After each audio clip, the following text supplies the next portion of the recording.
Good evening, everyone. Good evening. First of all, may I say hello to my esteemed guests. Lawrence is back. Lawrence, my friend, how you doing, buddy? Yeah, doing good. Happy New Year to everyone. Um, yeah, looking forward to today because out here we've got a tradition where we celebrate the New Year twice. We we Ooh, celebrate the British New Year at 4 o'clock, and we wow. stay in the pub until midnight. So God knows what state I'm going to be in tomorrow. Yeah, that's great, man. Right, so you got a double piss up. You can't beat that, really, can you? Big up Tyson, mate. Happy New Year to you, my friend. Big up Jez. Hope your ankle was feeling better. It's fucking killing me. Done mine today. Stepping back was out the back of my van. Missed the step, rolled the ankle, and landed on my arse in the street. Shit. Nah, come on, mate. That's because you had a few. Come on, let's be honest. You'd had a bang on, hadn't you? No, sorry, mate, to hear that. That's not a good. That is not a good day out. Kawaji says, "Big up Kawaji, man. Quadruple charge incoming." David Attenborough told us. Yeah, I like that. I like that. Shano, mate, great show this morning. Lucky to caught that one. How you doing, my fella? Yeah, all good, man. All good. New Year's. I despise New Year's. I never bother with it. Never been into it. Even back when I used to like to drink, I just people getting pissed up for no reason. But look, it's something to celebrate. New Year, you can get a new perspective on things. But it's the same old. It's the same old Arsenal, unfortunately, regardless of a freak second half. Last night, I ain't gonna let that trick me into thinking that January's suddenly going to be all roses. But all good, man. All good. The family's here. The mother-in-law's here. The young lad was up for Christmas. You know what I mean? All good stuff. All good stuff. I could complain if I wanted to, Jez, and I probably will at some point. But I'll leave it be for now. That's what we're here for. We want the honest opinions, right? We're not fakers here. We're not fakers. Tyson, big up Tyson Mitchell, man. Frank is strange. Thanks, mate. I snapped my Achilles in a headed challenge when I was 17. Ouch. Never played again and still have issues with that as well. That's a bad injury, man. Bad. Dr. Seymour, AFC's proctologist, legend panel tonight. What a treat. Big up, mate. And happy New Year to you, my friend. Paul Nash, evening, N5's finest jezzer. I don't think I am, but thank you, mate. The toast of Torrington Park, Kenny Ken, the hero of Havering, DJB, and his eminence from the Emerald Isle, Shane Gooner. Yeah, well, you can't get better than that, mate. Can't get better than that. Yeah, I mean, it's DJB. Yep. Absolutely, it's a year. Yeah, I know. It's a crazy. year. Absolutely crazy.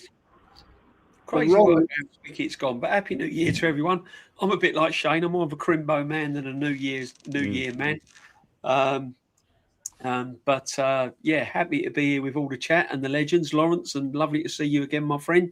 Shane, as always, and yourself, Jezza. Yeah, I mean, it was 45 minutes of giving Villa the shove. But it's 45 minutes out of about 4 or 5, 6 games. I'm not going to get too excited over it. We'll see how it goes. Take it game by game. Keep my feet on the ground. That's not me being negative. It's just me being cautious. There you go. Yeah, no, I hear you. Lawrence, I'm going to start with you, my friend. All the way across the pond, right across the great United States, over to where you are. Mate, did you see the game last night? Did you get a chance? Yeah. Give me a breakdown on it, mate. Give me a breakdown. I've got a few things I want to ask you, and I'm going to come to Shano and then DJ. I'll cut off points. Give me your breakdown, my friend. Well, I wasn't in a good mood because of what happened with Declan Rice yesterday, and I was fearing the worst because we were facing a team that was on top form. They won 11 games on the trot. And with the manager of their side being our previous manager, I had a nasty gut that this was going to go pear-shaped with us. And that first half was basically a non-event. I don't think we won a corner in that first half. and they were carving us up. They was carving us open many a times. I mean, how Ollie Watkins didn't put away that chance when he put the ball wide of the goal when it was easier to score. I've got no idea. And Saliba managed to thwart him as well. And I was fearing the worst at half time. I wasn't expecting a 4-1 score line in the second half. If anyone had told me we were going to come out in the second half and win 4-1, I'd be calling up the loony bin to get them taken away, because that second half performance was unreal. But as you mentioned, one 45-minute spell doesn't make up all the crap that we've endured this season. And I'm keeping my feet firmly on the ground, because we've seen this before, where it looks like we've turned things around and then it all goes pear-shaped again. Yeah. So, people were telling me, you've got to trust the process. I'll trust the process when there are trophies in the cabinet at the end of the season. And when I say trophies, I don't mean an Emirates Cup or a Community Shield. I want to see proper trophies in the cabinet at the end of the season. Yeah, that's a fair comment. Shane, good comment here from JD. What? I mean, this is a fair comment, really. We were a little bit slow, I don't know what's the right term, in the first half. Second half, we actually killed Aston Villa. Why can't we start games, right, like we did in that second half? Now, 2-point question here, Shano. I'm going to come to DJ with the same point. DJ, you're at the game, right? We saw it firsthand. Now, what is it about this team that we can't go out from minute one and start a game like that in the second half? Yeah. Well, do you know what it is? It's this team. I don't think this season we played a game where we played two good halves. We really haven't. And DJ and Aaron have been touching on it a lot. It's one half versus the other. Now, I thought at half time, Villa were a better team. I thought Onana had the freedom of the park. He was breaking play up. And the amount of times you just charge forward and no one was near him. Just charge forward, laid it off. Watkins should have scored. We came out of the second half. The times that we smashed teams, the times that we smashed Atletico, the times that we smashed, Tottenham, it's always in bursts, little 20-minute bursts. It's when the game, it's almost like it gets away from the manager and he doesn't have time to tinker with it and to mess it up. If we, we get that set piece and we score, fine. We get the goal, nice. If we don't score straight away after that, the way we did, with Odegaard winning the ball back, brilliant buying, by the way, he won it back, charged forward instead of turning around, and a great through ball. If it stays 1-0 for another 5-6 minutes, he starts to get cautious then, and he starts to panic, like he does every game. And he's, I need to tinker with things, I need to push them back a little bit, I need to soak up pressure, and I need to... The player sort of took it out of his hands, and it's great when it happens. It's wonderful when it happens. We used to do it in 22, 23 all the time. We just steamroll teams. It'd be over before 20 minutes were gone. But people getting carried away about it, it's outrageous to me. It really is. It's expected because I know what they're like. But let's get it right. City, we won by 3 goals. City went away to Palace and won by 3 goals. They won by 3 goals the game before that. When they do it, when they smashed Wolves 4-0, their crowd weren't saying, we're the best team in the world, everything's fixed, we're going to walk the league.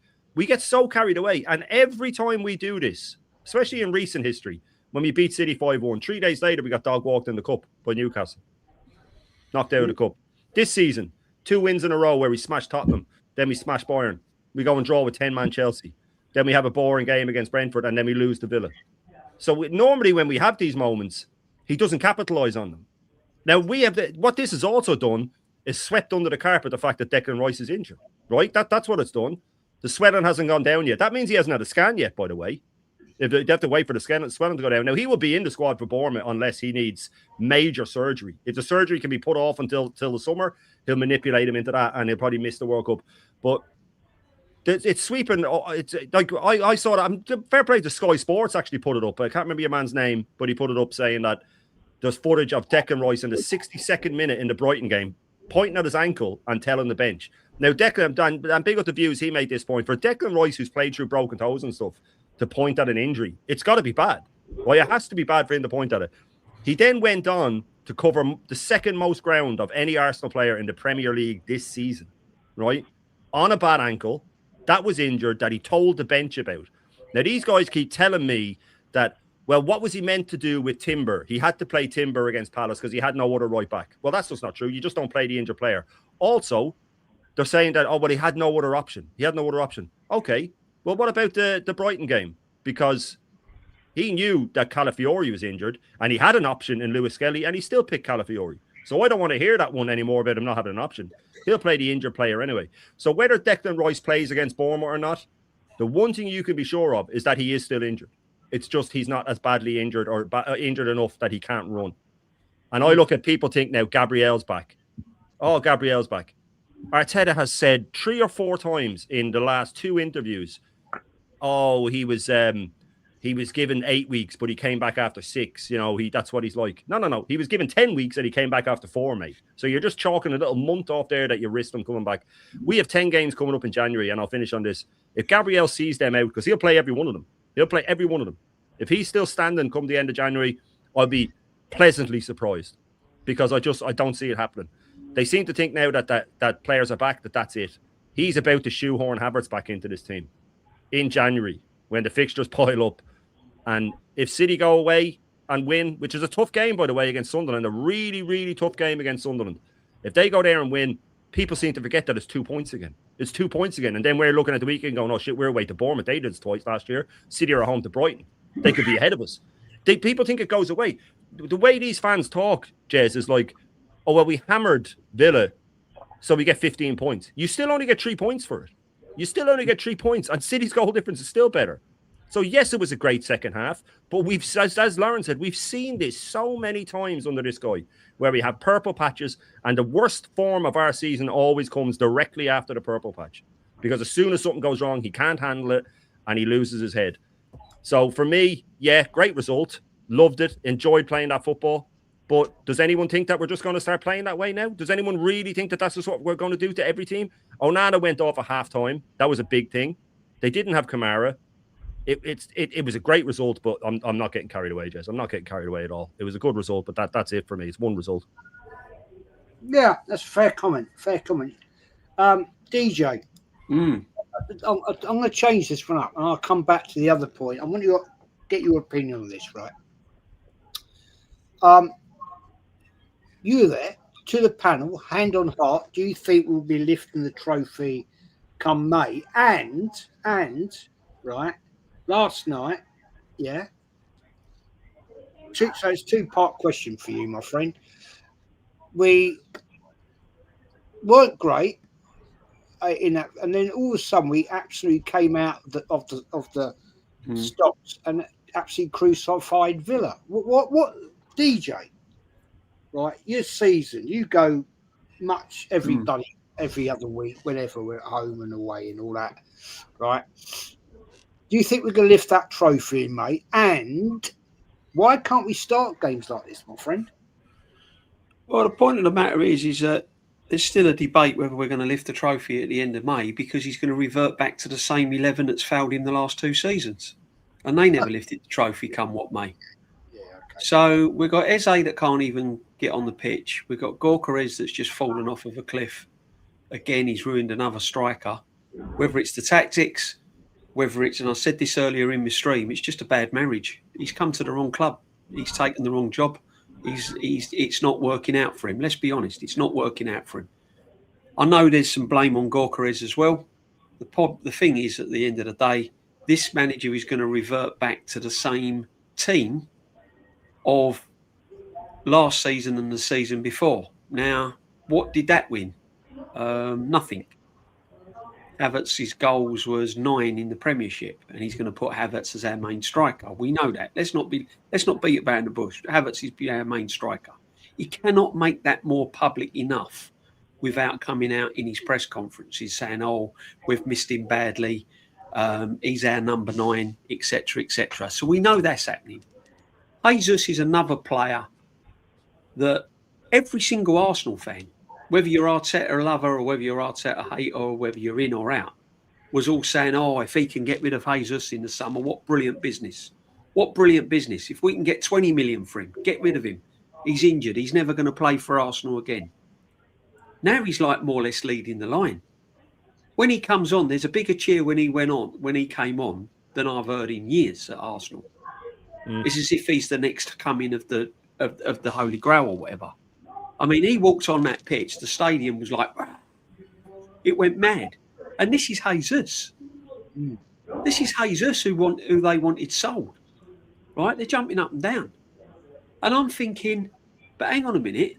This is the same player that came to Arsenal that Arteta couldn't get a tune out of. So in the future, this Arsenal team is going to line up and the only new face that you're going to really see is Zubimendi. So there's a long way to go yet.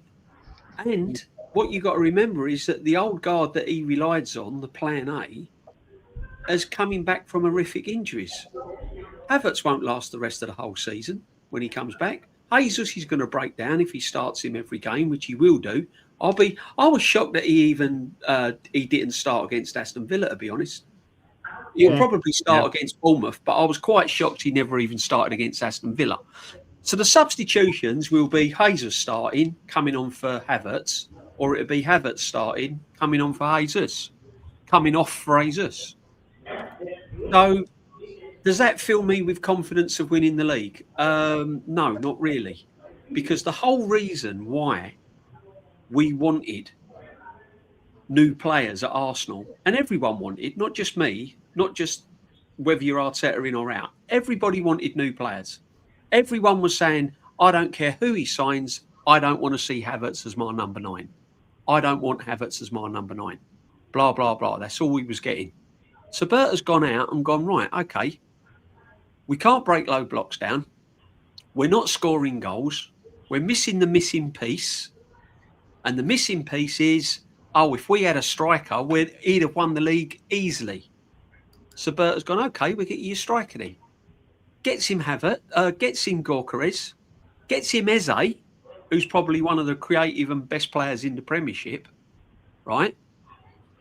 And he can't get a tune out of them.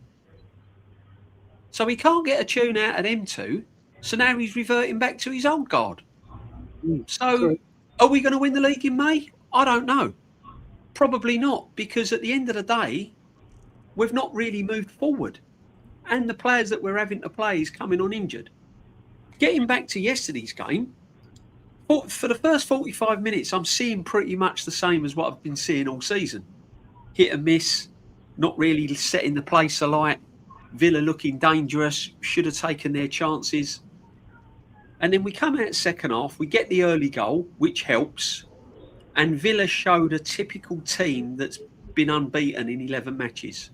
When they went behind and then they lose a couple of, they've got a couple of injuries, they go a goal behind, the pressure's on, and they kind of lost their sort of way a little bit. And then next thing you know, we've scored again, and that's it, it's game over. It's like Villa's going, shit, what do we do now? We've not been used to this for 11 matches. And they kind of laid down and really rolled over, to be honest. But no disrespect to Arsenal. We played really well that second half. We played brilliant that second half. I was impressed, and I've been his biggest critic. Still want to see more. I don't believe he's a number 6. I think his best role is more advanced. Zubimendi. When he's in more attacking third, he's a better player than what he is defensively. And it was nice to see him in that attacking third. Odegaard put him through with a lovely ball, took his goal really, really well. Again. But it's 45 minutes, Jez. It's 45 minutes. Yeah. It's 45 minutes. It's a moment in time. For us to win this Premiership, we have got to produce that for 90 minutes for the rest of the season. We can't produce that for 45 minutes. No. We've got to produce that every single game. When we play Bournemouth, that's the levels we've got to reach and beyond for 90 minutes. When we play Liverpool next week, we've got to reach that for 90 minutes. We can't get away with turning up in the next 45 minutes. And like everyone else, the real fans will keep their feet on the ground. The real fans will say, right, we've had a brilliant second half. We've had a lovely evening. We've won 4-1. We've beaten a fantastic Villa team. Yeah. Let's move on to the next game and let's see what we produce. The deluded fans will say, we're going to win the quadruple. We're the best team in the world. Jesus is a masterclass. Odegaard's this. Zubimendi's this. Blah, blah, blah, blah, blah, blah, blah, blah, blah. What happens? We struggle to get over the line against Bournemouth. We struggle gets over the line against Liverpool, and then it all starts to crash down a little bit. So we've been there before. Let's keep our feet on the ground and take every game as it comes. But take nothing away from Arsenal that second half. Credit where credit's due. We up the tempo, and I keep saying it. If we up the tempo, play with more belief and pace, and get the ball moving, we could beat most teams. Unfortunately, we're going to have to do that with the original 11 that never got us over the line last time, because there's no place for Eze. He's not taking Trossard's place. He hasn't done enough to dislodge the captain, and even if he did, he still wouldn't dislodge the captain. Wanyeri, I don't know what he's doing. He's taking down Christmas decorations in the high street. I ain't got a clue what he's doing. He's gone. He's finished. He's over. His career at Arsenal is gone. I've only been saying that for about the last year. It's now proving right. He'll be out the club soon. Wanyeri's gone. So it's the same 11 people. We're back to Arsenal. We've spent £1 billion, and you're going to see the same lineup as what we've seen in the last 2-3 seasons. I don't see, and it's because it's what he knows, Jez. It's what the manager knows. He feels safe. Yeah, that is the point, mate. That is the point. The thing is, right? Yeah, he resorts to the same old. Yeah. You know, I just want to say this. This little melt that keeps coming in here, mate. I'm just going to block you every time. Right? See you later. Because at the end of the day, I only have adults in here, proper people. If you want to talk shit, you're gone. You're gone very quickly. And Ashwin, by deep, you're gone. And I'll come to you on this one, Lawrence. Right? I want to get your opinion on this, because I think this is quite controversial, actually. Do you think Merino should have had a red card? Definitely. Yeah. Definitely. I mean, I've seen red cards given for that before, second yellow cards in other games. So how he got away with it, I've got no idea, because Onana was ripping him a new one. You know, he couldn't keep up with him. And the problem I had with Merino as a whole was he kept slowing the play down in that first half. I remember a few times where we hit them on the counter, and he held the play up when he could have laid the ball off to Nkapia, who was belting down the flank, and he wasn't laying the ball off to him. True. That is very true. I'll just say, people, we've got nearly 100 people in here tonight. Smash the likes up. It really does help the channel to get the algorithm going. It puts it out there.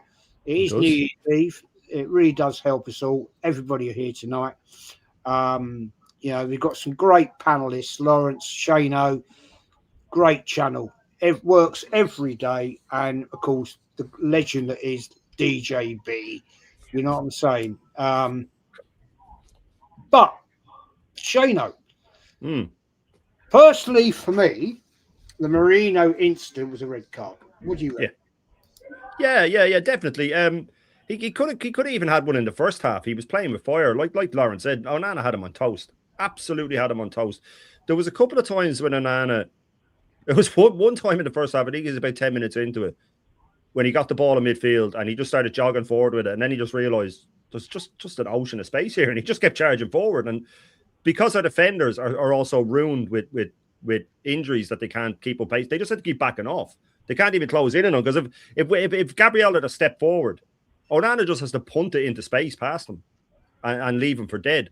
But yeah, especially the second one. The second one was if like, do you know what it was? I think it was one of those. I don't think that the Villa players sort of realised, because a few of them were on the ref going, "Oh, come on."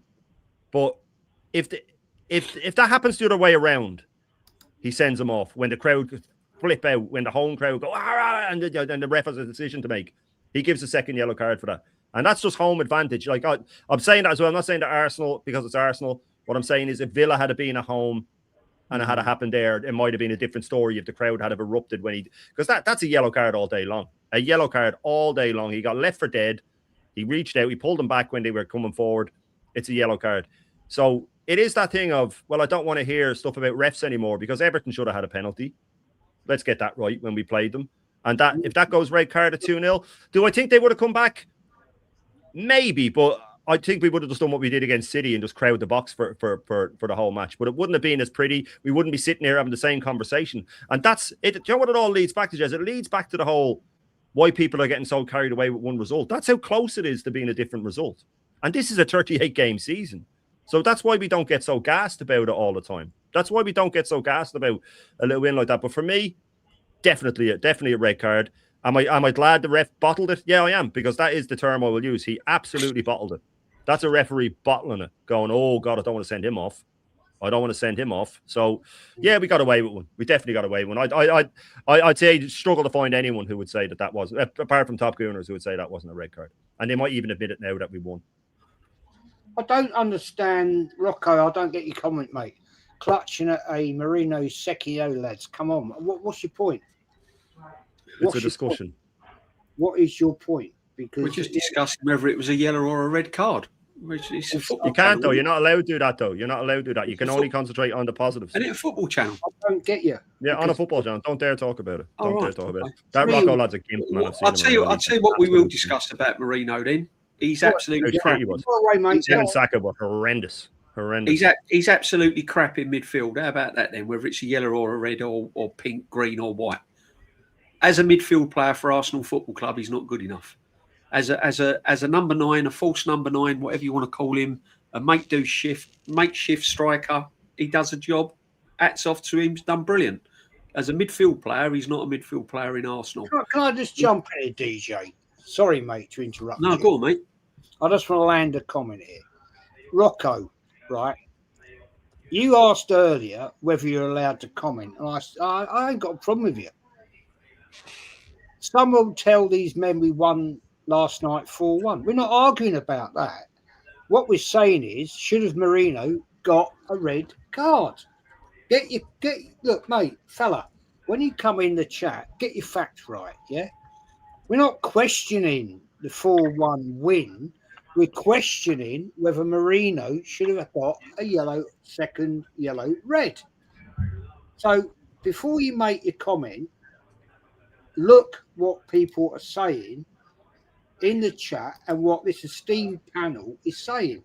Because not being rude to you, and I don't want to be rude to anyone tonight because it's New Year's Eve and I want everybody to be happy, but don't talk bollocks when you clearly, obviously, didn't see what we're talking about. Because obviously you watch it through rose-tinted glasses that nothing can be wrong with Arsenal. So, yeah, as you know, as Kawaji says, if you don't like what we're saying, don't watch. I ain't got a problem with it, right? You, the one that came in here 25 minutes ago, said, "Oh, can I comment? Am I blocked?" And I said, "No, you're not." Yeah, see, Jez, because you're wasting your breath. This is the guy that was in my chat the other morning when Donna Potts was in, and he was demanding off her that Dan Potts apologises for bad-mouthing the Mad Wakey signing. You know what I mean? So you're wasting your breath, really. This clown's going to get blocked as well. This little ram, it comes back with the burner accounts. Mate, you ain't ever going to beat me. I'll just block you every single, and my mods will block you. So just give it up, son, because you're never going to fucking win. Anyway, let's move on. Let's get back to the point, right? Let's move it over. Yeah. Lawrence, we've got Bournemouth away this weekend, 3rd of Jan. right? We know what can happen down at Bournemouth, right? We can fall apart down there. Give me a breakdown. What do you think is going to happen, man? I'm not really sure because they did the double over us last year, and they were a bit unlucky yesterday not getting 3 points at Chelsea. They had a stonewall penalty that was never given, and they gave Man United a fright a couple of weeks ago. So it's like what we're saying. Is the same Arsenal going to show up at the Vitality Stadium on Saturday as the one that played in the second half yesterday? We don't know. I hope so. I want it to happen, but knowing this manager and the squad, we know that it's likely that it could be another Everton, it could be another Wolves performance. You know, you just don't know. Yeah, that's true. That is true. But let's try and keep it friendly tonight, guys. Yeah, it is New Year's. If you don't want to have arguments here tonight, we just want adult debate. And if you can't debate adult in the chat, fuck off. All right. You know, we've got proper Arsenal fans here. I don't want mutants to just support Arteta because that is not an Arsenal fan. All right. So I've got proper people here tonight. Mel, I've got mods. I've got loads of mods, man, but they're not here tonight. They're obviously busy doing what they got to do. And you need to stay off the wine chairs. Well, how about fuck off, mate? Don't worry about it. Yeah. Am I pissed? Am I pissed? No, I'm having a little chill out evening. If you don't like it, don't come in it. Big up David, man, down in New Zealand. Big up to you, my friend. Jez, who's one player you would like to sign in the January window? Well, the one player I want to sign, mate, is going to Man City. But hey, too late for that now. Shame. But hey, big up Dal across the pond. I hope you had a great Christmas, my friend. Rock and Crossing, we get it. Please participate appropriately. That's all we're saying. Yeah, exactly. People get way too excited. And, you know, when your brain loses its cognitive ability to discuss, then you talk bollocks. And that's a great show. It's a great show. Who's got something in the background? It's really annoying. No, mate. No. Something's going down. Yeah, apologies, man. Didn't mean it to come that way. Well, you said it, son. You said it. Right. Think carefully before you say things. Right? One day it will get you in big trouble. Just be an adult about it. At the end of the day, we are sensible. You know what I'm saying? Yeah, big up Jimbo, man. Hope you have a great new year. Right, let's get into this one. Let's get into the Bournemouth one, Shano. Yeah. We know what can happen down there. We've been caught out before. Great result last night. Let's put this on the ground. Right? Let's just put it on the ground. It was a fantastic result last night. Great goal from Jesus. Yeah, can't deny it. Great to see him score again. If he plays, right, I'm going to put you right on the spot here. Mm-hmm. Right, I'm going to put you right in the crossfire. Right, yeah, the old mate. Right, yeah. We got Bournemouth away. Jesus may start, may come on as a sub, probably will. Right, do you reckon he'll do that again? Yeah, he'll start. I think he'll start. Yeah, I think he'll start. I think it'll be Trossard, Jesus, Saka. I think Rice will be rushed back. With Odegaard, of course, Zubimendi will be back, and it'll be the same back four in Capier, unless he rushes Calafiori back. It depends who he rushes back. But it's going to be a tough game. Do you know what? Regardless of me saying, it's just one win, against Villa, it's definitely given me a bit more hope going into this game, right? A little bit more. Not a massive amount, a little bit more. It's edged me towards it. Bournemouth's recent form hasn't been great, but they played well against Chelsea, and it looks like they're sort of right at the right time, finding a bit of form.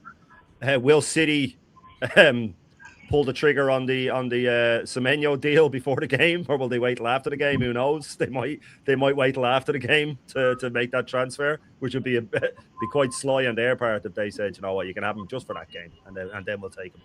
But no, Bournemouth did the double overs last year, Jess. You know what I mean? So they can't be you know, you can't overlook them. I think we'll win. I do think we'll win. It depends as well on the City result. I mean, this is how mad it is when people are getting carried away. Like, if City go and lose to Sunderland tomorrow, which could happen, by the way, we could be looking to go 8 points clear of them. That's how quickly it goes. Or else they could win, and we could be looking to, you know, they could still catch us. So, do I think we'll beat them? Probably, but I think it'll be back to the way we were before. I think it'll be. I don't think we'll smash them. I think it'll be tight. But there's no game I go into these days as an Arsenal fan, and again, this is not just being negative, it's just how I feel because of this manager and how often he overthinks things or messes things up. There's very rarely a game I go into where I think, yeah, we're definitely going to win. You know what I mean? I just don't get that feeling, so I'll always have a bit of caution. Definitely always have a bit of caution going into it, but what I will say is I wouldn't underestimate them. That's as far as I'll go. But do I think we'll beat them? Yeah, but I think we should. True. Marie's in the house. Big up, Marie. Yeah, Marie, Marie. if you see any mutants, Hen and Gooner, if you see any bloody mutants, just kick them out, man. Wow, you're a mob. Just kick them out, man. I'm just going to bring Kenny in. Big up, Kenny. How are you doing? I just want to say I'm sorry. I'm grotesquely late. I'm so sorry about this. It's I blame my missus. She went shopping at 4:30 and she didn't get out till about 25 past. That's yes, right. Yeah, let me just That's what it's about. Don't worry. Not a problem. It is what it is. Anyway, Kenny, I've got a question for you now. And I'll come to DJ, right? You were at the game last night. Right? Yes. I want your honest breakdown of what second half was all about. Give it far away, please. Right, the first half, I thought Aston Villa seemed to get in our faces, and they broke up a lot of our play. Like, they tended to target Merino, especially on Nana, where a lot of times when Nana won the ball and he sprung attacks, and Villa got a lot of runners on. They got Rodgers, they got Watkins, of course, and obviously they got Sancho. In that first half, Villa missed a trick. I always say that when Arsenal are not, like I said, going through like the top gears, you've got to score against us. You've got to score, because in the second half, the game changed when Onana went off, because he had a bit of an injury. He went off, brought McGinn on, and I always say that if you're playing at a slow tempo, that's nothing wrong with that. But you've got to have energy, and you've got to have athletes, and you've got to have a bit of pace. If you're playing at a slow tempo and you've got McGinn, who's not really quick, he's a good runner, but he's not quick, and you're slow athletically, that's when the game shows the second half. We got the goal, for a corner. The decision went against Villa, and then when we got the second goal, and the way we got the second goal, the whole game changed. They just collapsed. They didn't expect us to sort of go with that top gear. But you know what it is? We responded really well to not having Declan Rice in the side. Everyone thought, like, when Declan didn't play, that's it, the whole game's gone. When players like Zubimendi, Odegaard, they stepped up to the plate. Merino was the only one who probably didn't. He was so far off the pace. He could have been horizontal. He was that laid back. And then, obviously, from an attacking point of view, it didn't work out for Victor, to be honest. First half, Victor, had a cross. I think he probably should have scored. And then, obviously, he got in front of his marker. I think it was Konza for the header. Apart from that, I know it's a horrible thing to say, but we're winning these games and playing well in spite of Victor, not because of Victor. A lot of people from, who, like I said, want Victor to do well, we're going to say, well, Yeah, his run off the ball was really good. He took defenders away from him. That's just the basics, mate. What about in the first half when Victor had his back to goal and he got robbed by Manana, and then they started a move which could have been resulted in a goal. So the way I look at it right now is that more the same. We've got to play in that tempo, but you and I know come this Saturday, it's going to be the same old. It's going to be Bournemouth getting in our faces. You know, us having to see if we can nick it towards the end, or we just do enough to win. Because it seems like if we look at the name of the opponent and it's at home and we've got 60,000 fans behind us, we raise our game. Say that, you know what I mean? We raise our game. But when it comes to, it's not a big name, it's not in the lights, it's away from home, we have struggled with that. And I still think that, you know, it was a statement win because we played at Aston Villa. It wouldn't have been a statement. If we say we played Brighton like we did 3 days ago, it wasn't kind of, you know, that kind of performance. But you know what? We've got to celebrate the performance because we beat a good side there, Jez. Very good side, good team. Yeah, they had Matty Cash and they had Camera, but first half, it didn't look like they missed them. Yeah, true. It's true. DJ, you were at the game, right? Yeah. I want to ask you this, mate. The absolute disrespect. Who's got that background noise, man? It's really fucking annoying. Lawrence, it's your background, mate. You need to mute. Yeah, just mute when you're not on, Lawrence. Mute. Okay, right. Sorry. Yeah, just hit mute until it comes to you. Just the background noise, please, Drew. Really annoying, man. DJ, Yeah, the absolute disrespect for Martinez last night. Right now, let's put it right. Yeah, we had a goalkeeper coming in who got booed, right? David Raya, yeah, and Martinez was getting all the big large, right? Martinez, and all this shit, right, from the fans. And he got absolutely abused last night by the Arsenal sexuals. What is that about? It's part of football, isn't it? I mean, there's a couple of things on it with Unai Emery as well. There's a big thing about that he never shook Arteta's hand. What you got to remember is that it's an emotional game. He's gone 11 runs. He's gone 11 games unbeaten. And he was more annoyed with his own team with the second half performance because we blew him away in the second half. So he's frustrated about all that. I don't think it was anything personal against Arteta. I think he just wanted to get down the tunnel, get his team into the dressing room and give him the right act because let's face it, they just didn't, you know, they was all over the place second half. So with the Unai Emery thing about not shaking Arteta's hand, I can see it. Arteta didn't have a problem with it. They probably had a glass of wine and everything once it all calmed down. And that's that on that one. With the Martinez one, listen, he's had antics. He's had antics in the past. Does that warrant him getting abused? No, I don't agree with any ex-Arsenal player getting abused when they come to the Emirates, to be honest. If they've worn the Arsenal shirt and played for the Arsenal, FA Cup winner as well.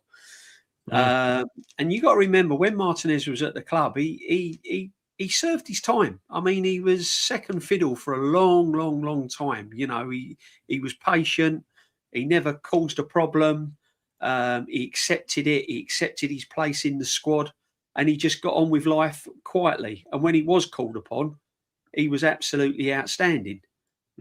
So for me, no, you know, it's all banter, but there's a line. There's a line when banter goes to kind of the next level. And once it goes to the next level in any Arsenal player, I just don't agree with it at all. Really don't agree with it at all. But yeah, I mean, the Unai Emery thing, I'll be honest with you. I've not really looked into it. I've not really kind of. A lot of people are jumping on the bandwagon. Oh, he didn't shake Arteta's hand. He's this, he's that. You see, DJ, he said that he was waiting on Arteta, and Arteta was hugging all his coaches and stuff. Yeah. I think he was waiting around, but at the end of the day, he just wanted to get out. He just wanted to get out the stadium because he was disappointed with his own team. He was annoyed with his own team. 11 runs unbeaten, and he felt he could have got something out of that game, and I think he was just frustrated with that. And Arteta didn't have a problem with it in the interview, so My question is this then, Shane. Right? At what point in the past, right, when we've had ex-Arsenal players come to the Emirates, have got abuse like that? Because go on. I think that's fucking disgraceful, right? Because that guy gave Arsenal service, right? And these little melts think they've got the audacity. And before you can answer, I'm going to just do the super chat, mate. Thank you. Big up H, mate. You lot don't seem happy with one. No, we're not, mate. And thank you for paying £2 to say that. Because we are happy. At the end of the day, we are very happy. What we're doing is this is what I don't get with some people, that you're not allowed to do a breakdown of what you've seen. We're not saying we're not happy. We're all very happy. What we're doing is making a breakdown of what we've seen. Yep. Right? And is that wrong? Is that not allowed to be done? Because that is what football fans do. They'll make it like say, well, yeah, it's a great result, fantastic fucking result, brilliant result. We're really happy. 5 points clear, top of the league. None of us are unhappy about it. But what we're doing is saying, but what about this bit? What about that bit? What about that bit? Anyway, let's get back to the point. Right. Shane, I thought it was very disrespectful, mate, that a once player that was lauded by certain fans got absolute abuse going off the pitch. I don't get that. Yeah, no, what it is, Jez, is that there's different ways about it. If he's getting booed and stuff, that's fine by me. You know what I mean? Even a funny song. But when he's walking off the pitch down the tunnel and you're hurling abuse in his face, it's completely different. It's completely different when you're getting in his face and you're hurling abuse at him. If it's a whole crowd singing a song, that happens. For him, though, I don't understand it. He didn't. He had to leave to get football. He was with us through the youth system, not like Robin van Persie, but he was actually in the youth system, and he came through, bided his time, came in, won an FA Cup. The manager didn't like him. Hang on, are you sure, mate? Because if Robin van Persie joined in 2021, sorry, no, yeah. 2000, he's 21. Are you sure about that? Yeah. No, yeah. But listen, it's different. There's certain players. Adebayor, fine, he left for money. You know what I mean? And again, don't get in his face. Never get in his face. This is what the difference they don't see. It's if you see the footage, he's going down the tunnel and they're leaning over and they're like when if someone did that to you in the street, you'd flip out, man. You know what I mean? If someone did that to you in the street and started pointing in your face and shouting in your face, there's a big difference between booing someone, between singing songs about them. Van Persie got abused when he came back. You know what I mean? That it does happen, but Martinez did nothing wrong. I mean, Pepe got booed at pre-season. He never asked to leave. He didn't. He gave his best whenever he played. What are we doing here? It's kind of like if Arteta doesn't like a player, then you booed him. I mean, Xhaka won't get booed. I'll tell you that much. Xhaka won't get booed because Arteta liked him. You know what I mean? So they're quite literally like a cult. Whoever Arteta clearly didn't like, they'll boo. And whoever he did, if Guendouzi came back, he'd get booed. You know what I mean? That's what they do. They go, well, Arteta didn't like him, so we'll boo him. But no, listen, Jez, to be getting in someone's face like that, no, it should never happen. Should never happen. And as for your man that says, oh, picking apart a win, you're not happy we won. Why are they allowed to get positives out of losses and say, well, we did this well and we did that well? You know, why are you getting upset about a loss? We scored this goal or so-and-so played well. Why are they allowed to take positives out of a negative, but we can't take negatives out of positive? And I'll tell you one thing, man. Picking negatives out of any positive is how you become great. If you take the little bits and pieces that went wrong and say, we need to improve that. That's what you have to do. If you're only getting 95% of things right, you have to concentrate on the 5% and go, we need to improve that because this is elite sport and we want to get to the top. But yeah, to get to your point, getting in his face like that, no, should never be done. Not up that close and personal when he's just going down the tunnel and you're roaring abuse at him like that. No, but songs and stuff, fine, that happens. Booing him, he brings a lot of it on himself as well with his antics. But booing is all fair game. But yeah, getting in his face, no, I can never agree with that. Yeah, fair point, man. Fair point. Big up to Super Chat, Netweed09, man. Martinez plus ABBA, Super Mix Trophy getters. There you go. Won the FA Cup. There you go. Everybody wants to give it the big large. Want to give it the big large, and then they want to kill them. But yeah, nice one. That's what it's about. Yeah. I was going to say, Jez, don't ask Kenny because Fabregas. Oh no, that was spoil New Year. Big up Dan, positive Dan. King Arteta silences the critics. Dan, mate, if you want to join, I'll send you the link. If you want to join in, you're more than welcome. More than welcome. I was on your show on Monday night, and it was fun. Dan, if you want to join, sorry to cut in because I know I'm grotesquely late and I should wait. I should be flogged publicly and branded for my lateness. But one thing, when people talk about the situation regarding Emi, every time he gets this every time. Yeah. The only time Emi never got any kind of sort of criticism or abuse was in 21-22 season when he saved that penalty from Aubameyang, and then Aubameyang put in a rebound. I think as soon as Villa started to beat us and became a bit of a fall on their side, and under Unai, they beat us home and away in 23-24. They started to give us a bit of a game last season. I think that's when we started to have we've had a go at Emi because Emi's has been kind of the punch of our Villa because Villa can beat us. But what Arsenal fans need to realise is that over the last 40 years, we've always had a strange relationship with Aston Villa where when we expect to have a good hard game against them, we beat them. When we expect to beat them, they just put in a fault to their life. And I think that's where the Emi thing comes. It's not the fact that he's better than themselves, it's because Villa are a good side and they can beat us. But yeah, players who've come back to the club, it depends on how well they liked. Henri will always get flowers. Nicholas Anelka won't. Kenny, sorry to interrupt you, but Welbeck got a standing ovation. He got a good club. Yeah, Welbeck's got a standing ovation because he did better himself and he left us. Yeah, well, he did better himself, and he didn't go to it in terms of what I mean, not bettering himself. He didn't go to a club that's a threat. Robin Van Persie got a stick because he went to a club that was a threat and that were better than us. Aubameyang got stick because he went to Chelsea, and Chelsea, in my opinion, at the time were a threat. But it's how the club paint it. If the club paint a player in a great picture and they feel that he's left positively, then he'll get good press. The club are very clever. They tell people not the truth. They tell you what they want you to hear, and then you got to promote to say nice things about our great football club. They do it with the kind of guys that are handpicked to go on Sky Sports and Talk Sport or BBC Live. Our contributors are content creators, whether you want to call them, or influencers. Yeah. The club are not going to approve of certain people that we know very well if they don't follow the club line.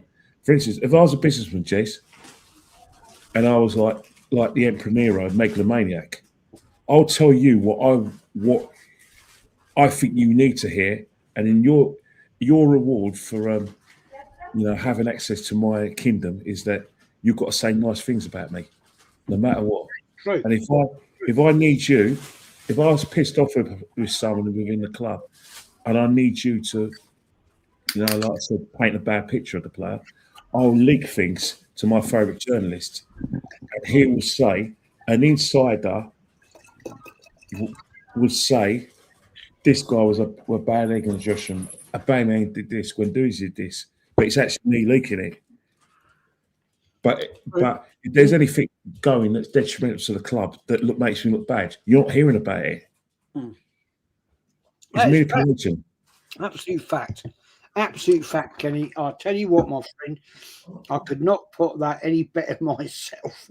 And we've got Hayach. Thank you again for your super chat, my friend.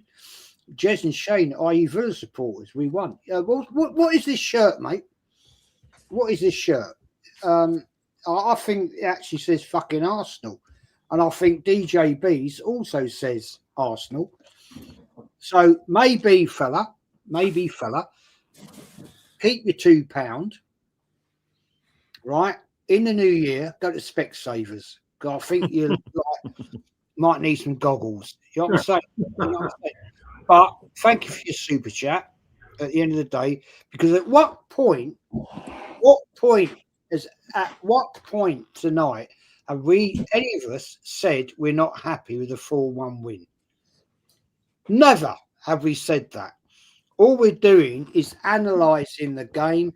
We're looking forward at what could happen at Bournemouth, right? I think you need to go to Specsavers and Boots, get your ears tested, because there's something not right here. But thank you again for your £2. That's not enough for them, though, Jez. That's not enough for them. They want you to say, we won 4-0, we're going to win the quad, up your Gunners, everything's perfect. Yeah, let him pay for it then. Let him pay for it. You know what I mean? Jez. Well, his mum just won't give him pocket money next month when she finds out what he spent it on. You know? I want to bring Lawrence in. Lawrence, have you say? I think that guy must be wearing Arteta tinted specs because it must be so heavy he can't take them off. You know. Regarding Martinez, it's embarrassing because these people who barracked him seem to forget that he was instrumental in helping us win the cup final against Chelsea in 2020 and get Arteta's only real trophy for the club. True. Yeah, no, fair play. Netweed, mate, thank you for your super chat and Happy New Year to you, my friend. You've been here from day one.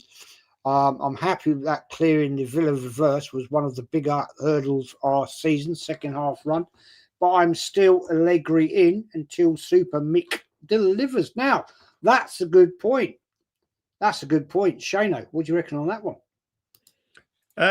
Yeah, look, like I got or heard was said about me by someone in the chat that you can't take me serious because I said if Arteta wins, give him one more year. Now I thought that these guys all claim that we were in the mire, we were mid-table. Arteta's come in and now he has us at the top table. He has us with the Barcelonas and the Madrids, and we have the best team in the world, and we're challenging, we're competing for all the big honours. Fine. If that's the case, if you're going to stand by that and tell me that Arteta has turned us into this super club, then I want super club standards. I want him to win a league, and then if he starts badly next year, then he's under pressure. The way Slot is, the way Alonso is, the way any top manager is at a top club, if you don't keep winning, then you're fired. Because it's one or the other. You can't have it both ways. You can't say that he has taken us to these echelons of greatness and then go, yeah, but I want mid-table standards for him. Not for the club. I want mid-table standards for him. If we are this great team and we're spending like a big team, we're spending like a massive team, right? I want trophies and I want them all the time because that's what we are meant to be doing. And this is the thing. They say, oh, do you want to go back to before when everything was terrible and everything was awful and it was hell? We mightn't have thought we were going to win the league at the start of the season in the later Wenger years, but that was still the standard. That was still the standard that we were aiming for. That was still the standard that we demanded. And then we demanded trophies, and we got them, funny enough, for FA Cups. And we played nice football. So we're meant to settle now for terrible football and no trophies with the prospect of trophies. Oh, well, they're coming. They're fine, fair enough, but they're not here yet. So if he do win and we get to the top of the top, like they say we already are, then I want those standards because you can't have it both ways. Why do they think that we should have, oh, well, we're the best team in the world, but he doesn't get sacked if he doesn't win? Any top team, any of the top 5, 6 teams in the world will have the standard of, if you don't win, the next season you're on fraud watch. The only time that will change a little bit is when it's someone like Pep, who has won the lot, and trust me, if he doesn't win this season, they'll sack him, right? And he gets an extra year because he's Pep, and that's fair enough. Klopp got an extra year here and there, but he was still winning cups. So if we get to that point, then of course, one more year. That's it. You get one more year, and I want to win again. And then if you do win again the next year, then after that, I want you to start winning with good football. You know what I mean? So that's the way it goes. And if, we all predicted losses. Has there ever been a game that you haven't predicted a win, man? You know what I mean? Has there ever been a game that you haven't predicted a win? Actually, I didn't predict a loss. I did not. I predicted a draw. I predicted a draw. Yeah. The reason can I give my reason why I predicted a loss? Hang on, DJ. Right, Dan, if you're going to sit in the chat, right, come on and have your say, because I've come on your channel right 3 times now, and I've had my say. So if you want to come on, right, and actually be face out, yeah, I'll send you the link. Don't worry about it. I'll put it in there. Right, I'll put it in the chat now. Right, so don't sit there and be a coward and make out you're giving it the big one, because at the end of the day, if you want to have your say, come and face us out. It's easy to sit in the chat, right, like a lot of people do, and be a part of shit. I've faced you out on your channel on 3 times, right? So come and man up, right? And I'll put the link in the chat right fucking now, and you can come and face us out, right? Because I'm fed up with people that want to give it the big large, right? And they ain't got the balls to fucking do it in front of us lot, right? Here's the link, my friend. Yeah, let's see what you got. Yeah, let's see what you got. And it's not going to be horrible. It's going to be friendly, right? Yeah, because it is New Year's Eve, and we don't want no kicking about. But there you go. There's the link in the chat. Let's see what you want to say. Right, there you go. Right. No, I mean, the reason... no, sorry, mate. I get fucked off with people want to give it a big mouth. I go on their channels, right, and stand the corner with them, yeah, and then they want to come in here and give it all the big mouth, and they ain't got the balls to come on. So come on, son, come and face us out, right?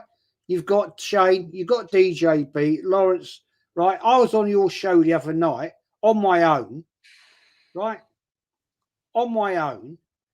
And I stood my corner and said what I wanted to say. So let's see what balls you've got tonight. All right? Let's just see. Let's just see if you've got the balls, mate. Anyway, let's move it on. Kenny Ken. I asked you this. You weren't here when I asked this question. Right? Yeah. Should have Merino got that second yellow?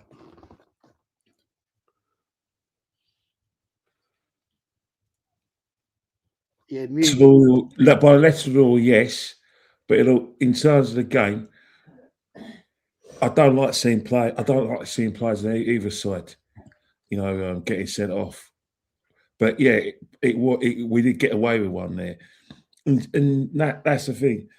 Last season, we weren't getting away with these. A lot of our fans were thinking that VAR wasn't our best friend and that we were getting penalised for everything, or we weren't getting decisions. This season, we've had a bit of luck. We've got luck against the Dickinson Hill Stadium against Everton when I thought there was a blatant penalty. We got away with that. Yesterday, Merino could have been sent off. And it's one of the things, yeah, he was petulant. And to be honest, Mikel didn't play well yesterday. He was part of the reason why we struggled in that first half, because he was... Kenny, sorry to interrupt you, my friend. Jez, had you initially invited me on, of course I would, buddy. I'm not sure why you're so upset. If you're still on when I get hot there, it's the same bullshit you did with the fucking quiz, right? Fuck off. You're a bullshitter, man. You're a bullshitter. Sorry, Kenny, carry on. Nah, Mikel didn't play. Mikel didn't play well.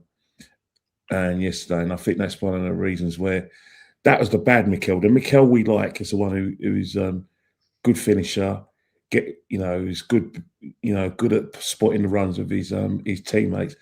But the Mikel midfield when we're on the cosh is so bad, so slow.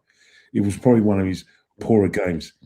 If you want to, if you want to make Arsenal fans happy, never play that guy in midfield. We won the game, and I'm glad we won the game, but we won in spite of Mikel. The better fit, and hopefully, if Declan's not playing on Saturday, would be Norgard. I don't want Mikel in midfield. You know, because we don't want to be carrying a player, especially when we're under the cosh. But yeah, 100% is sending off.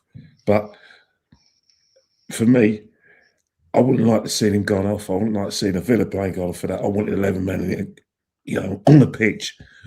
Whenever we win or lose, I don't want no excuses. I don't want anyone to say, "Oh, this referee did that. This decision went our way. This decision went against." We beat Villa fair and square. Villa fans be upset about, the fact that he could have been solved. But the fact is that Aston Villa collapsed.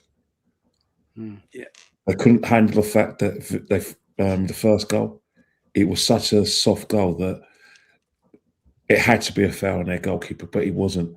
And the second goal, they got robbed just when they were about to clear their heads, and they just collapsed.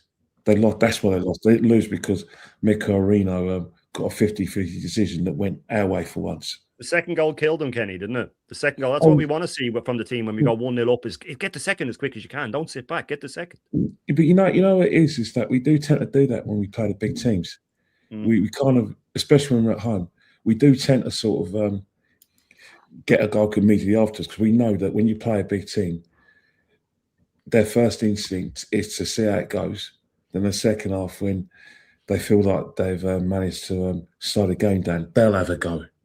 But Villa couldn't change tactics. It was like, oh my God, what do we do now? 2-0. Oh no, psychologically, we can come back from a goal down, but 2-0 down, and then before they clear their heads again, 3-0. I think that started the how do I say it, the collapse. But I think the VAR decision regarding Trossard, where the referee gave him a lifeline and said offside. I don't know what it was like for you guys on TV. Me and DJB, it looked like it was taking about 10 years to make that decision. But you guys were watching TV. You must have known immediately that it was onside. It was close. It was close. Two of them were close, Kenny. The two of them were close. Oh, yeah. When they showed one angle, you were thinking, nah. And then they showed another one, you went, oh, okay, yeah. Sorry, Shane. Jimbo, if you want to jump in, mate, if you're sensible, you're more than welcome to join us and get your opinion out there. Sad though, boys. Sad though, the big man likes to make himself out that he's a fucking proper big boy, right? Bottled it again. Second time of asking. Second time. When we did the quiz the other week, boys, right? He sent in James. Nice fella, actually. Big up to James, man. Nice lad, man. He bottled it, and he bottled it again tonight. And this is what makes me giggle, right? And you expect me to come on your channel, right? Yeah, and stand my corner on my own, which I did, and yet you won't come in and stand your corner, right? Nobody's going to knock you down, but at the end of the day, people have their own opinions. So at the end of the day, positive Dan, you're a fucking arsewipe. Sorry, fella, I'm calling you out. I'm calling you out, and don't think I'm coming in your channel again, because I've been in your channel 3 times, right? And I've stood my time with you twice now. You couldn't face it out, right? You bottled the quiz, because I know you wouldn't have fucking bottled. I knew you were going to bottle it. I knew you'd bottle it, because you don't know fuck all about Arsenal. And tonight you've done it again. So you are a loose fucking wank at the end of the day. And I've got no time for you. Fuck off. When you piss me off, right? And I'll call you out. Big up, mate. SG, big up, man. I just want to say Happy New Year. Happy New Year to you, my friend. The thing is, I've got wound up now, right? All I wanted was a nice show tonight. Wish my guests the greatest panel you'll ever get, ever, right? Happy New Year. and you get a clown or that prat who now has got a war with him.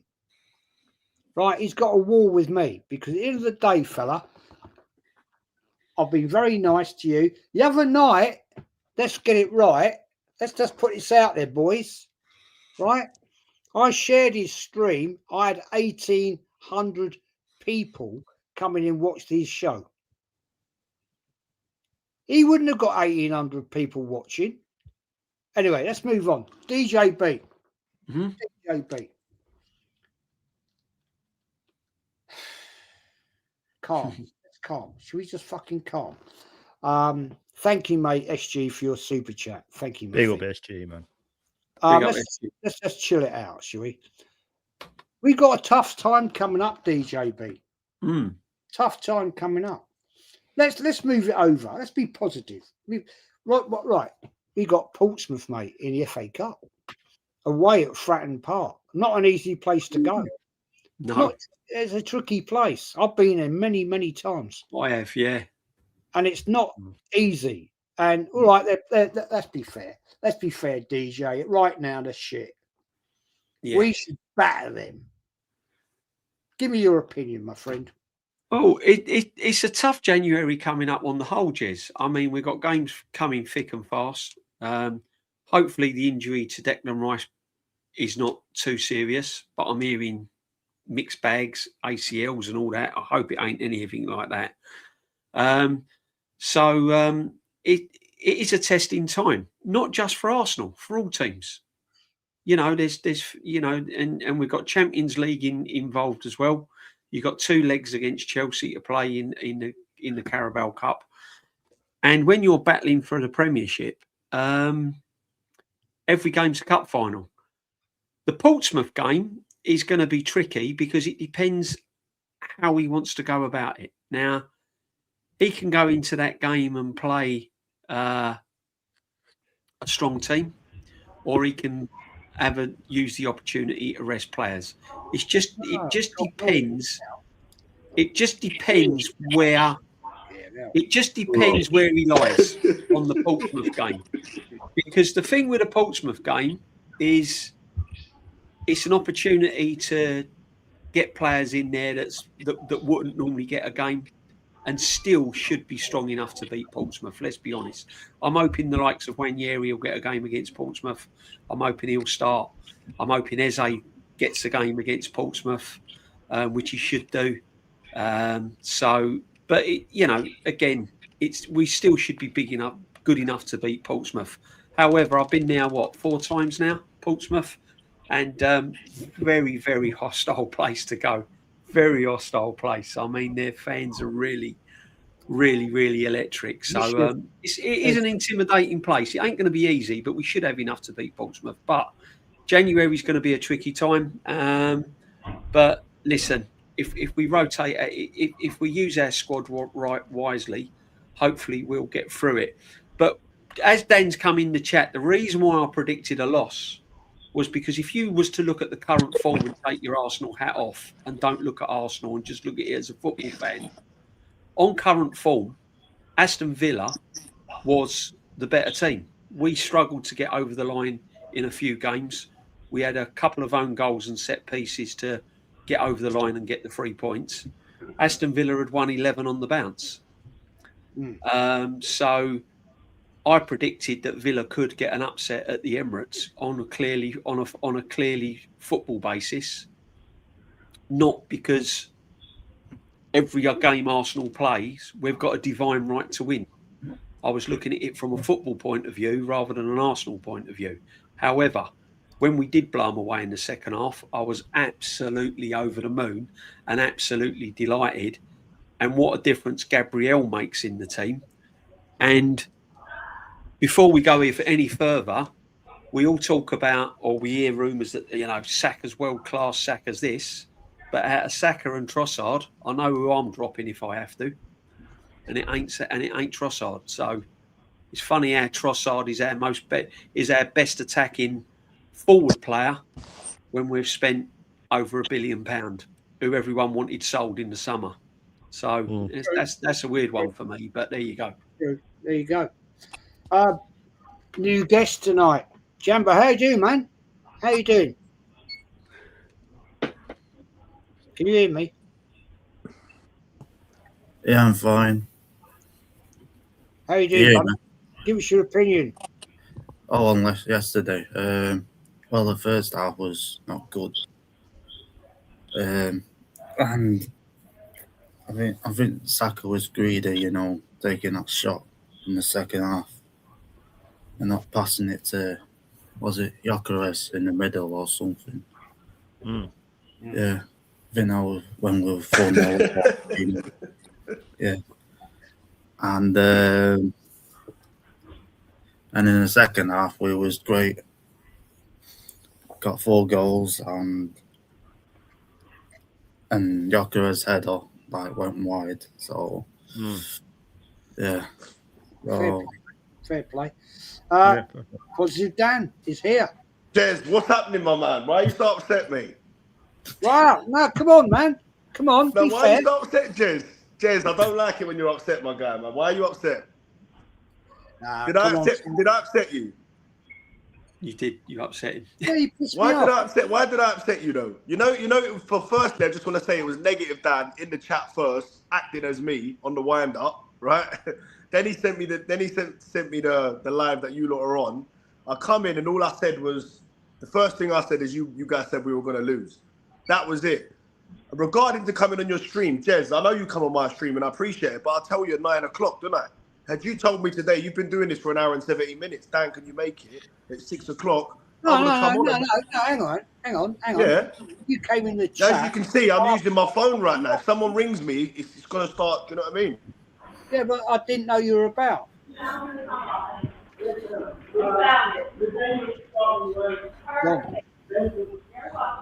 What I mean? No, I Every time didn't know. someone rings me. Look, hang about. You contacted me and I came on your channel and you came to chat. I invited you on and then you said you couldn't do it. I was playing to you backstage, Jez, why I couldn't come on. That's one time. Right, You've not invited me on again since, have you? Right, let me ask you a question then, mate. Can you not see me? I can see you. Oh, because I can't see myself on the thing, but go on. I can see you. Everybody else can see you. Yeah, I'm using my phone, innit? That's why. So, like I said, I'm not at home, innit? No, I can see you. Right, let me ask you this question. Right. Let's keep it all nice and friendly. That's right. No, good. You just calling me a big pile of wank a minute ago. No, I did not say that. I didn't call you a big pile of wank. What I said was you bottled it. No, I said you bottled it. No, I said you bottled it. Right, let's get it. He's laughing because he knows that's what he said. No, it just caught me by surprise. If he did, I didn't hear it. I just think what I said was you bottled it. Right. Yeah, you said you're a big loose wank or something like that. Something along them lines. And you had bottled it. But now let's get into this. Right. I want to get your honest opinion. Right? Honest opinion. Last night's game, great result, yeah? Fantastic result. 4-1. Unbelievable. Yeah, it's great. I wouldn't say it's unbelievable. It's a great result. But at the end of the day, when the team is allowed to play, like the second half, you were there, DJ was there, Kenny was there, right? Give me your opinion on 2 points. Mate. 2 points. Should Merino have got sent off for the second yellow? And the second half, the team played in a much fluid way than the first half. On the Merino thing, I've heard he should have got sent off. From where I was sitting, the angle wasn't the best. I've not watched the game back yet, but everyone has told me it was a second yellow. Regarding the second half, I think you have to give Arteta huge credit because there's 2 managers there. It's 0-0, and I think Arteta's the one who went for it, tweaked it, changed it, obviously said the right things in the dressing room, and we come out another team. Obviously, Onana going off injured for them was a big loss, but they brought on McGinn, who's quite a good player as well. What did he tweak, Dan? Sorry, but what did he tweak? Well, we started playing a bit different, didn't we? We started going for it a little bit more. Fair enough. Well, we did. We scored 4 goals. You know what I mean? So obviously there was a different rhythm to our play. And he's probably got into them at halftime. It's not the first time that he's done that either.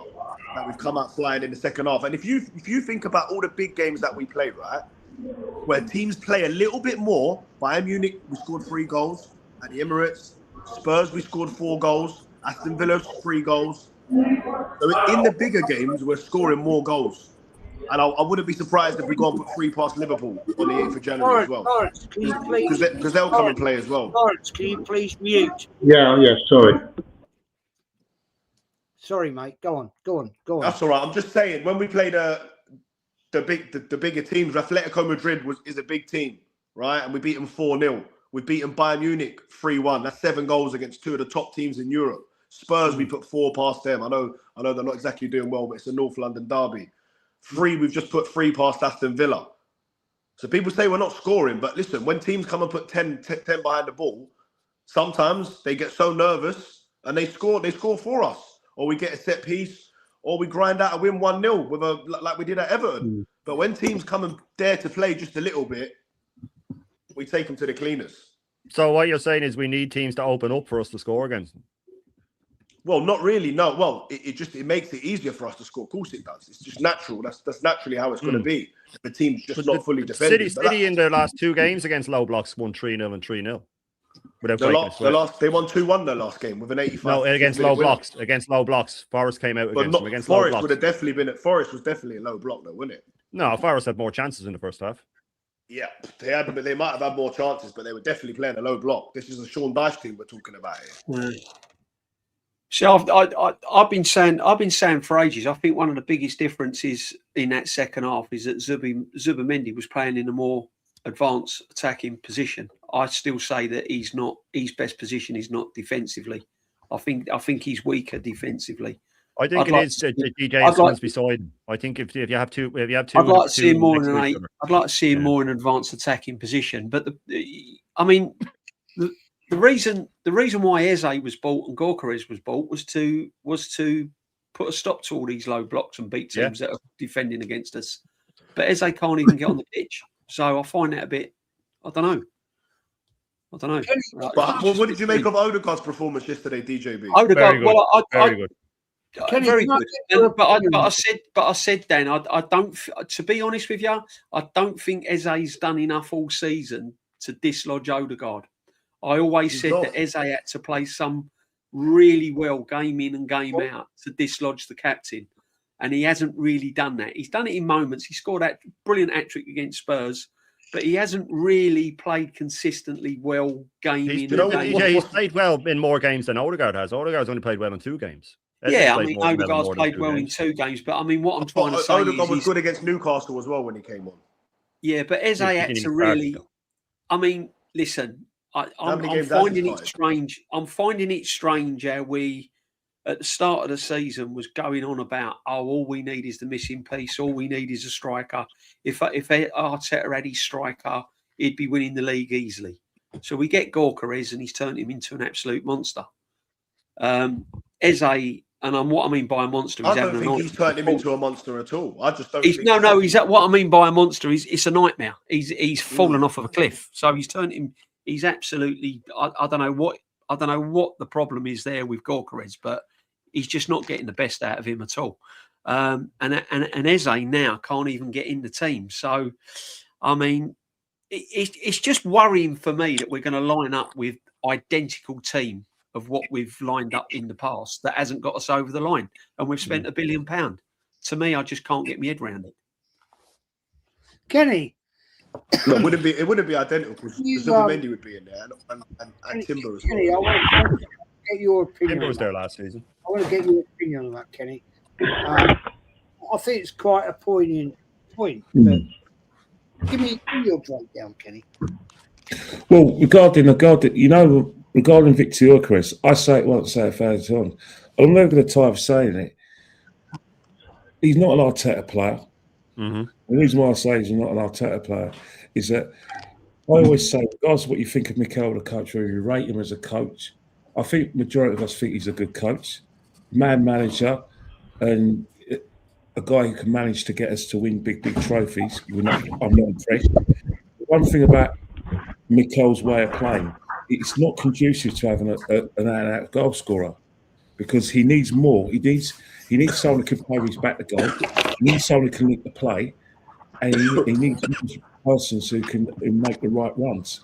Victor technically isn't the kind of striker that we needed, and I think arguably we talked to ourselves at the same. We need a striker that if we get this guy, it's going to be different, because one of the reasons we didn't win the league last year because we didn't score enough goals. Not the fact that Liverpool were better than us. So we got ourselves into this kind of mindset that let's get Victor in. It's all going to change when we neglected to look at the way we actually play. So we get Victor in. First game, you say, all right, give him a few games. But as soon as you see a few games, you can see that there isn't a relationship with his teammates. They don't gel together. You know, when he's meant to be in the box, he's not in the box. He's making the wrong runs. There isn't a chemistry between him and Saka. There's no chemistry between him and Martinelli. When he do get the ball in the box, he's not there. It doesn't work for me. Whilst unfortunately, the players that we criticised at times, you know, Jesus and Havertz, there is chemistry between the wingers and most importantly Martin Odegaard and of course Mendy. That's the problem we have. We're winning games and we are where we are in the league in spite of Victor, when really and truly it should be because of Victor. And then you've got Eric Eze, who again I don't think he's an Arsenal player. It's an awful thing to say, but again, we talked about his performance in the Crystal Palace. We talked about how we got this missing link. But however, we did say previous to the Tottenham game and even after the Spurs game that he has to grab the shirt when Martin's out of the team, because when Martin's fully fit, raring to go, there has to be a competition in places. That hasn't materialised. Again, what Mikel wants from Martin Odegaard is not just the creativity and the link-up play of his best player, Saka. He wants work rate. He wants someone who could, make those tackles back, retrieve possession, which Odegaard did, the second goal. You wouldn't see Eze do that. In terms of pressing from the front and saying, hello, mate, come on, follow me. Let's get in their faces, stop from playing at the back. You don't see Eze do that. That's how Mikel wants his number 8 to play. True. Yeah. True. He doesn't want to get it from Eze. And I think that's the situation with a lot of players, is that why you're seeing Declan play every game, why you're seeing Saka play every game, is because we've been saying that we got the squad and that there isn't a gap of quality between the squad and, and obviously his first choice. There is tactically, because say we're struggling in the game, one guy put it out to my brother, who subsequently puts it out to me, that Mikel sees risk. He looks at Eze, I see a risk there. He looks at Ranieri, he sees risks. That he's not going to play him because tactically, especially off the ball in terms of work rate, he can't trust them. That's the problem we got. But the thing is, which is perverse, Madueke, in a perverse sort of way, does look like an Arsenal player, a Mikel player. And that's quite perverse. But when you see Madueke play, especially when you see the performance against Crystal Palace, you see the performances in Europe, he does do the things Mikel does. He does track back. He does provide a shield for the right back when we're out of possession. And obviously he's not Saka, but he does try to do un-Saka-like things, i.e. putting crosses in and tries to pass to his teammate, while Saka's more of an individual player. Do you think? Sorry, Jez, but go on, man. I think a lot of the problem with Gyökeres now is real lacking in confidence, isn't he? They say goals breed confidence. I mean, he's just really, really lacking in confidence, isn't he, Kenny? You know what I mean? It's just like, it's a shame to see, really, isn't it? It's just the wrong fit, and it's just the wrong marriage, isn't it? You know what it is? I say it with respect. There's a very much of a cheerleader type of relationship with Gyökeres. I saw after the Brighton game, he's cheering and he's so happy for all the other players. And hang on, you're the man to me, our main striker. You should be upset you're not scoring goals. Yeah, you should be bang the door down and you know, because strikers are selfish little so and so's. They don't pass to anyone. They want all the glory. They get upset when they don't score. If the team wins 5-1 and they got the goal, they're happy. I don't see that from Victor. No. Yeah, No. I know that if this was at Sporting Lisboa, Victor would be. I bet you Victor was a nightmare to play with at Sporting Lisboa. That he wanted everything channeled around him. He's come to Arsenal and he's passive. Yeah, it's just a shame, really. It's just not happening, is it? It's really not happening for him. No. I'll wrap this up shortly, boys. I want to get. We've all got things to do. Hey, James. You're around. James, what's your prediction for the game against Bournemouth away? Not for me, is it? Sorry. James, can you hear me? Jimbo? Yeah, Bournemouth. How well did we do there last season? Did we lose there last season? We lost both games against them last season. Yeah, the first time in their history that they did the double overs. Well, I'm not confident.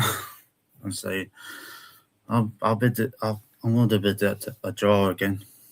Oh, yeah, because Draw. we lost there twice, and hopefully we can win, like the Aston Villa game yesterday. So hopefully we'll beat Bournemouth. But I'm predicting a draw. Okay, fair play. Shano, what's your prediction, man?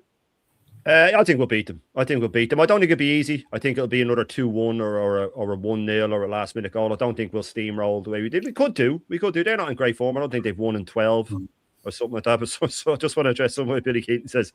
Berta got the credit for signing Gyökeres, but Arteta gets the blame for it not working. That is exactly how it works, by the way. Berta did sign him. He did his job. And Gyökeres didn't, but he's doing it like a head slap. Oh, what are we meant to do here? You know what I mean? That's exactly how it works. Berta did his job perfectly. He signed him. He gave him to Arteta, and it didn't work. I mean, it's unbelievable. But anyway, I think we'll beat them. It'll be closer than it was.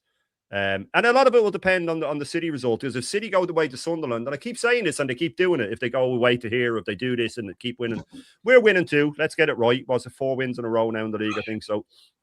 If they win against Sunderland away, a lot of the sort of the dopamine for average people will wear off of the win against Villa, because you just look at the table and you go, shit, it's 2 points again. And now we're away to Bournemouth. I think they're at home to Brighton. So again, ifs, ands, and buts, but you know, that's what we have to do here. This is predictions, by the way, people, in case you have people coming around. Oh, you said this, not saying that about what Dan said, but I get it all the time. You said Arsenal would finish here, or you said, yeah, it's called having an opinion, mate. Sometimes it's not right. You know what I mean? That's what we're doing here. But I do think we'll beat them. But as I said, January is the month of reckoning for this club. I have a feeling that we're going to, if we come out of January 4 or 5 points clear, we'll have another conversation. But I think by the time, as I said, Christmas period, which is December, January, by the way, I said that Christmas period that they'll be ahead of us. And I thought it'd be quicker than it is. So fair play to Arteta and Arsenal. They've done really well over the last few games to grind out results and then smash Villa. But I still don't think it's sustainable. That was 45 minutes. It was great to watch. It was amazing, but it was 45 minutes and we've been here before. So we'll see what happens. But I do think we'll win tomorrow. But I just think there's some tricky fixtures coming up, especially with the injuries. Declan Rice, the uninjurable Declan Rice got injured. We'll see how bad that is when the swelling goes down. Regardless, if he can walk, he plays. People thinking that Gabriel's is going to stay in the team now. He'll drop again soon. He's been rushed back. We all know he has. Arteta's basically admitted it. He's just trimmed down the time that he rushed them back from. But to answer your question, yeah, I think we'll win. Probably 2-1. 2-1, I'll say 2-1. Maybe 3-1. But yeah, I think we'll win. Fair play. Big up Custom Spoons, man. Happy New Year, Jez and the panel. I've enjoyed listening to all your channels this year. Thank you, my friend. From a Spurs fan, big up to you. Big up to you, my friend. And it's been a great year of discussion. I hope the weather is miserable in Sunderland tomorrow, says Jono Thank. Yeah, well, it's pretty shit down here right now. It's -3 as in Jez, someone tell Jonathan Cave that Haaland's Norwegian. that he's used to that weather. Oh, okay. Fair enough.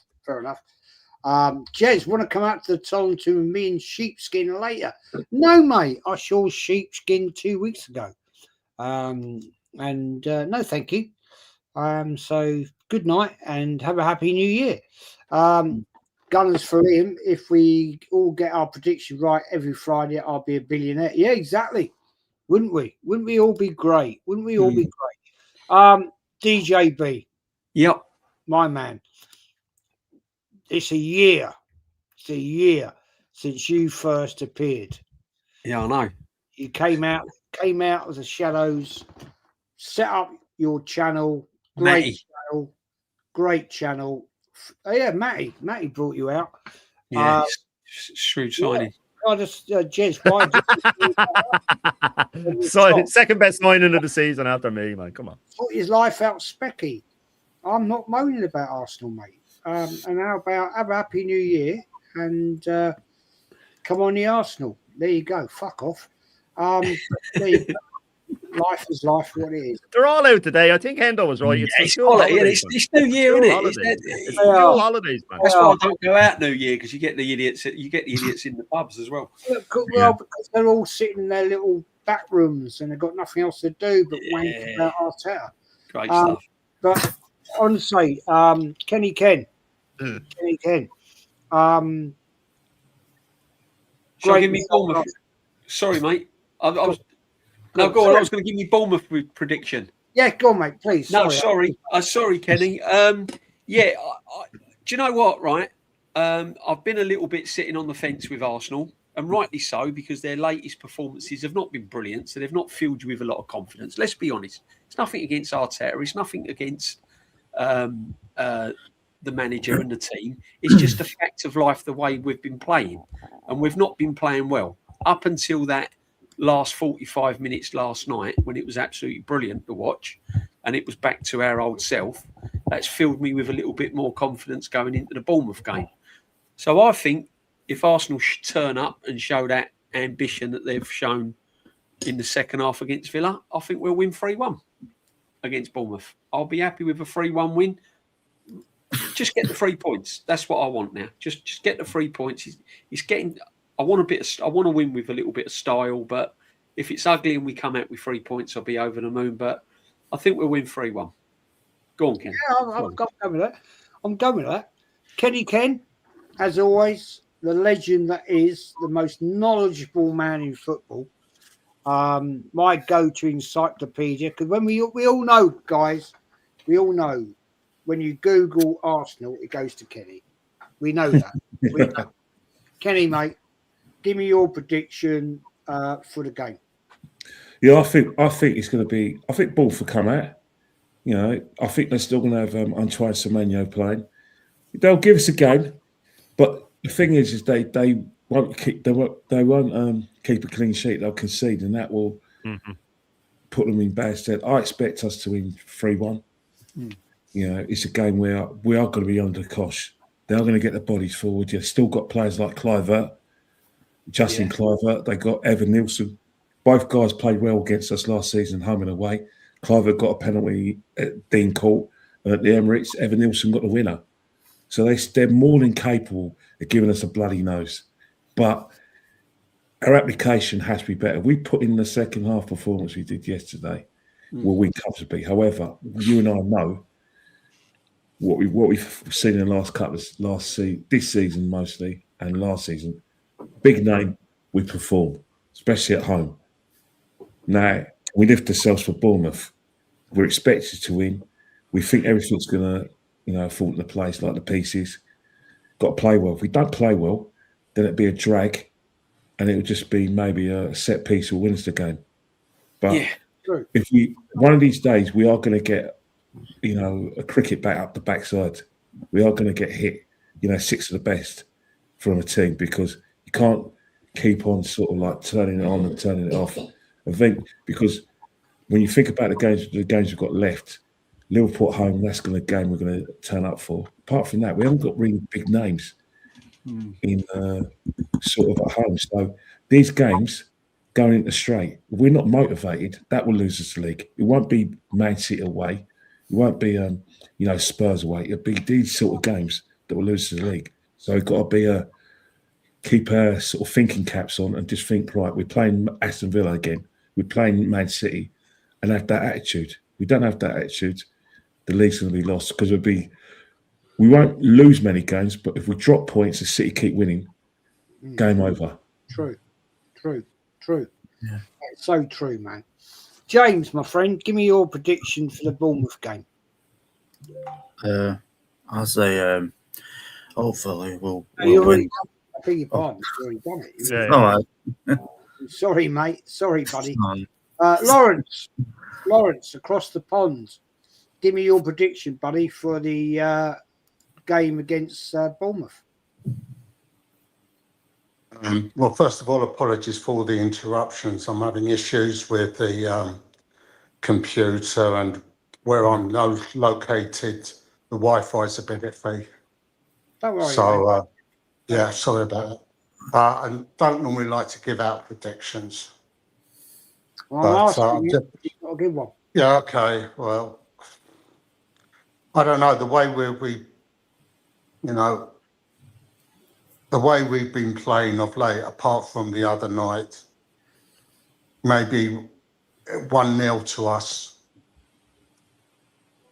A dirty 1-0.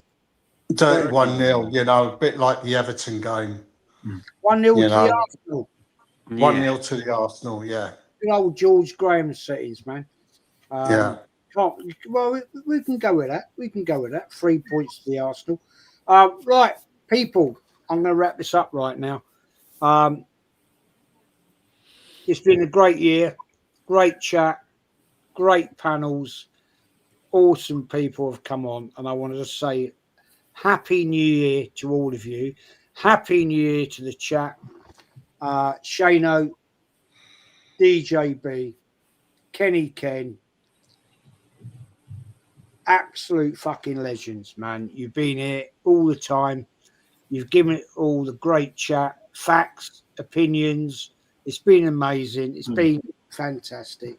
Lawrence, I know you're not being at your best, and I wish you all the best, my friend, for a very, very, very happy new year. And I hope you recover very quickly. And also, James, my friend, thank you for jumping on. First time on the channel, my buddy. Unfortunately, we lost Dan, which is a shame. But I wish everybody a very, very happy new year. Big up the Arsenal. Yeah. And let's see if we can get it over the line. We're top of the league, 5 points clear. Can this manager get us clear? Well, that's a debate for another day. But as I say, Shane, DJ, I can't believe DJ. It's been a year. I can't believe it. Feels like I've been around for years, doesn't it, Jez?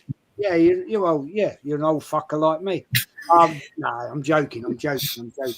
Kenny Ken, actually been here from day one. True one, legend. And Shano, well done on your channel, my friend, because cheers, man. You've only been going about a year. And about 7, 8 months. Yeah, fuck this. Yeah, fuck is that? Yeah, fucking hell, it's incredible. And well done, everybody.